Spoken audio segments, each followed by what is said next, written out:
ఒక చిన్న పాప ఏమంటుందో తెలుసండి? ఓకే గూగుల్, కుర్చీ మడత పెట్టి సాంగ్ ఇవ్వంటుంది. అర్థమైందా మీకు? కొంతమందికి వంటగదితో పరిచయం ఎక్కువ, ఎప్పుడు చూడాలో మీరే చెప్తున్నారు. కొంతమందికి టీవీ ముందు, టీవీతో బాగా పరిచయం ఎక్కువ. వాళ్ళ ఇంటికి ఎప్పుడు వెళ్ళండి, వాళ్ళు ఎక్కడుంటారు? టీవీ అంటే వాళ్ళంటే కొంతమందిని ఎప్పుడు చూడు ఫోన్తో బీభత్సమైన అనుబంధం, ప్రేమానుబంధం ఫోన్తో చాలామందికి.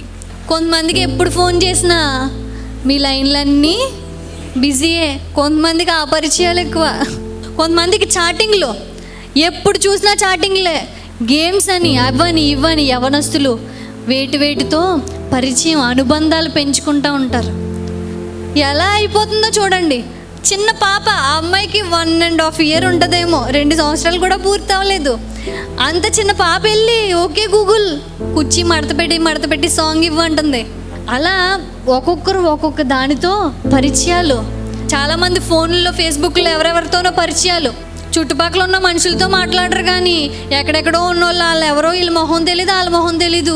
ఆ మేకప్ వేసుకున్న ఫోటోలు పెడతా ఉంటారు, లేకపోతే ఫిల్టర్ పెట్టిన ఫోటోలు, అబ్బాయి ఎంత అందంగా ఉన్నారు, సూపరు అని చెప్పి ఫ్రెండ్స్లు చేసేసి పరిచయాలు పెంచేసుకుంటూ ఇష్టానుసారంగా ప్రవర్తిస్తూ ఉంటారు. దేవుడితో పరిచయం పెంచుకో. దేవుడు చెప్తా ఉన్నాడు, నువ్వు ఆత్మీయులతో, దైవజనులతో, దేవుడితో సహవాసం చేయాలి. అది క్రైస్తవుడికి ఉండవలసిన ముఖ్య లక్షణం.